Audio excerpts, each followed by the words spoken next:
Assalamualaikum warahmatullahi wabarakatuh.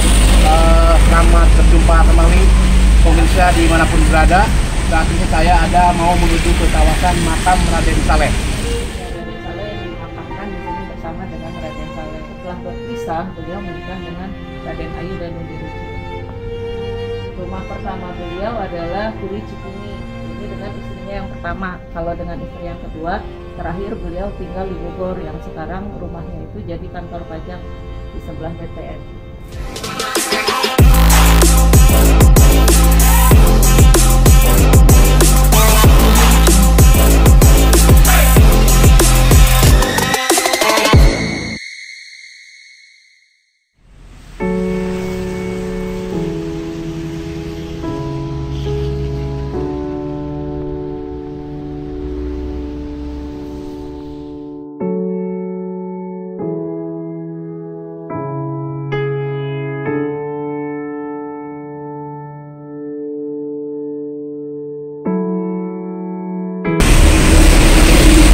Assalamualaikum warahmatullahi wabarakatuh.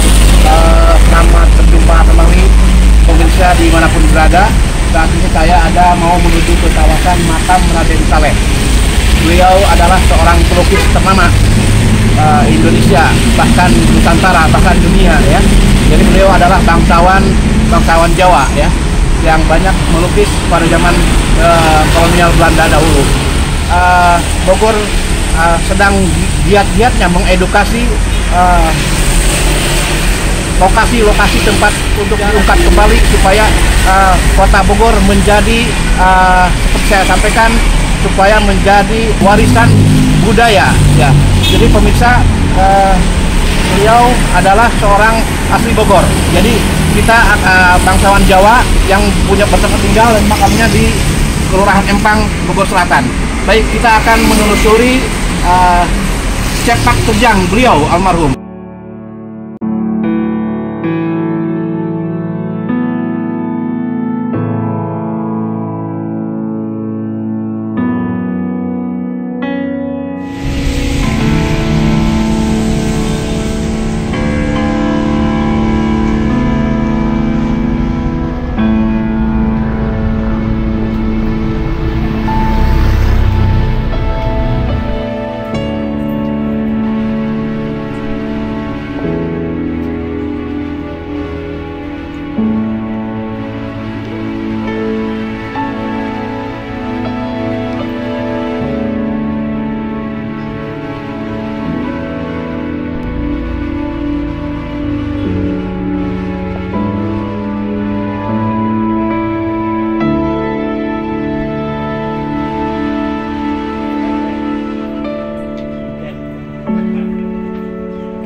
Tapi mah ngelajak menujunya pada kaliannya sejarah. Baik pemirsa, saat ini saya sudah sampai ke lokasi makam Raden Saleh. Sebelum kita melanjutkan keberhasilan beliau sebagai pelukis nasional, bahkan beliau sebagai pahlawan nasional yang sangat mengerti serai rumput dan seluruh pasir Indonesia, kehormatan taruhannya ya, ini motonya. Beliau adalah juga pahlawan nasional ya. Pemirsa warga Bogor, yuk kita jarah, kita lihat sepak terjang beliau. Dan Bogor memang kaya sekali, ternyata banyak pejuang-pejuang dulu atau sejarawan ya, yang perlu kita kunjungi. Oke pemirsa.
bersama dengan juru kunci ya di sini ya yang menunggu makam Raden Saleh. Nanti kita sedikit minta cerita dengan kenalkan dengan ibu. Kebetulan beliau adalah masih keturunan Raden Panuripan, sesepuh Raden Panuripan, sesepuh di sini ya, yang juga sebagai ada hubungan kerabat atau hubungan dengan Raden Saleh. Jadi mudah-mudahan kota Bogor kedepannya menjadi banyaknya peninggalan sejarah, disebut kota warisan budaya paling kaya di Indonesia. Nah, mudah-mudahan beliau juga dan Saleh juga resmi nanti disebatkan sebagai pahlawan nasional. Amin ya. Nah, Ibu, saya mohon sedikit cerita di mana kronologis ini ada makam Raden Saleh. Assalamualaikum warahmatullahi wabarakatuh. Perkenalkan, saya Sandra. Kebetulan saya yang ditunjuk sebagai juru pelihara makam Raden Saleh sekarang ini. Nah, awal mula cerita Raden Saleh kenapa bisa dimakamkan di sini, satu, Raden Saleh memang mewasiatkan ingin dimakamkan di Benteng Pajajaran, dan kedua, kemungkinan besar memang ada 3 versi antara hubungan Raden Saleh dengan keluarga Raden Panuripan di sini. Nah, ini dulunya itu disebutkan sebagai tanah wakaf keluarga Raden Panuripan. Nah, hubungan Raden Saleh dengan Raden Panuripan itu ada 3 versi. Satu, ada kekerabatan, ada sahabat hati, dan Raden Saleh mengorangtuakan Raden Panuripan. Nah, awal mula makam ini ditemukan itu pada tahun 1923 oleh Pak Agung Wiraatmaja dalam kondisi terbengkalai, tidak terawat lah gitu. Pada saat itu beliau lagi membersihkan kebunnya beliau, ya babat yang masih tertutup alang-alang tinggi. Beliau menemukan makam Raden Saleh berserta istrinya dan keluarga dari Raden Panuripan di sini. Itu tahun 1923. Kemudian berkembang, Pak Adung merawat makam sampai dipugar oleh Bung Karno pada tahun 1953. Pada saat itu arsiteknya adalah Fredrik Silaban. Kemudian berkembang lagi menjadi situs tahun 1997. Berkembang lagi, dibangunkan Saung Budaya Raden Saleh oleh pemerintah tahun 2008. Kemudian berkembang lagi, dibangunkan joglo oleh Maulana Habib Lutfi Pekalongan itu tahun 2021. Baik, pemirsa, beliau juga masih keturunan dari Raden Panuripan ya. Jadi yang menunggu di sini yang ada nyambung lah dari asal usul riwayat pertama. Jadi perlu diketahui juga pemirsa bahwa Presiden Republik Indonesia yang pertama Bung Karno pernah memesan kepada keluarga di sini yang juru kunci yang penunggu di sini agar dijaga rawat baik-baik. Tapi alhamdulillah luar biasa, Ibu sudah menjaga amanah dari Presiden Republik Indonesia Bung Karno, sudah rapi, sudah merawat. Mudah-mudahan semangat terus menjaga tempat ini ya Bu ya. Ibu, lukisan yang paling terkenal perjuangan beliau yang adalah ini lukisan penangkapan Pangeran Diponegoro. Oh iya. Ini yang salah satu lukisan beliau yang berhubungan dengan sejarah bangsa Indonesia. Di sini digambarkan pada saat penangkapan Pangeran Diponegoro. Ya. Jadi beliau itu membuat ini untuk mengkritisi lukisan yang dibuat oleh Tenuman.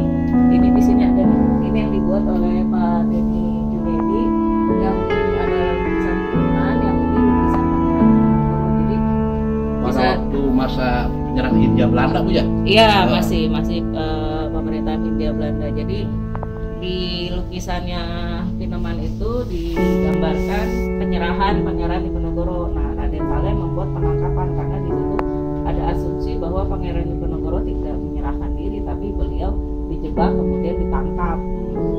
Nah, di sini Raden Saleh menggambarkan bahwa si orang-orang Belanda ini berbadan kerdil, berkepala besar, dan beliau juga menggambarkan ada beberapa wajah yang sama, menggambarkan seakan-akan beliau menyaksikan. Jadi dia menggambarkan dirinya menyaksikan kejadian tersebut. Padahal pada saat itu beliau sedang lagi di Belanda.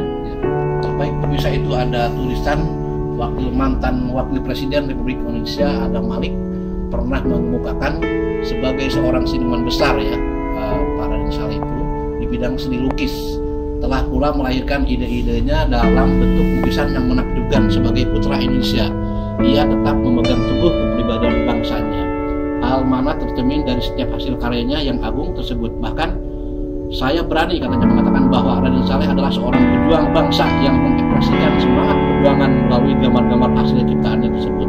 Salah satu contoh yang berhubungan dengan jiwa perjuangan kebangsaan adalah lukisan tentang Pangeran Diponegoro. Ya, mudah-mudahan nih benar. Saya setuju ini sebagai pahlawan nasional karena ada kaitannya.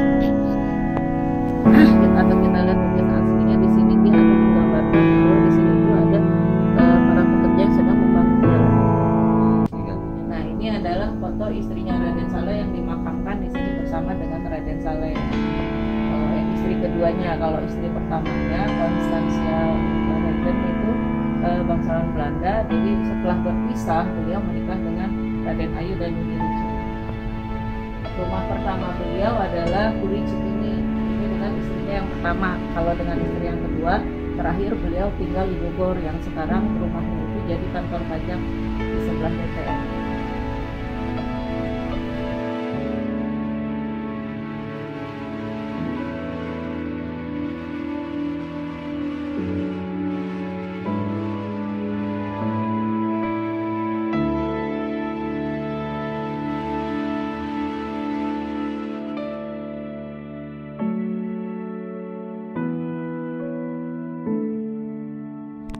Makam di belakang ini adalah makam Raden Panuripan. Jadi yang punya dulu tuh disebutnya yang sebagai kokolot di sini atau orang tua di sini yang babat alas di daerah sini. Nah, makam-makam yang di bawah itu masih keturunannya Raden Panuripan dan ada sebagian kecil makam itu makam warga. Nah, waktu dipugar sama Bung Karno itu ada kurang lebih 33 makam. Cuma setelah dipugar dari 33 makam itu diperkecil, jadi dipindahkan, disisakan 13 makam.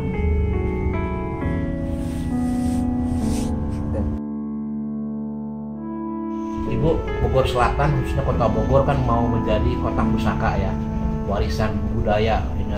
Indonesia bukan luar biasa karena banyak sejarah yang di sini menyimpan sejarah. Menurut Ibu bagaimana pendapat tentang Ibu mengenai kawasan itu kota pusaka? Kalau Raden Saleh itu masuk salah satu cagar budaya. Kebetulan Raden Saleh itu tingkat nasional juga. Jadi kalau ini ya masih masuk di bawah.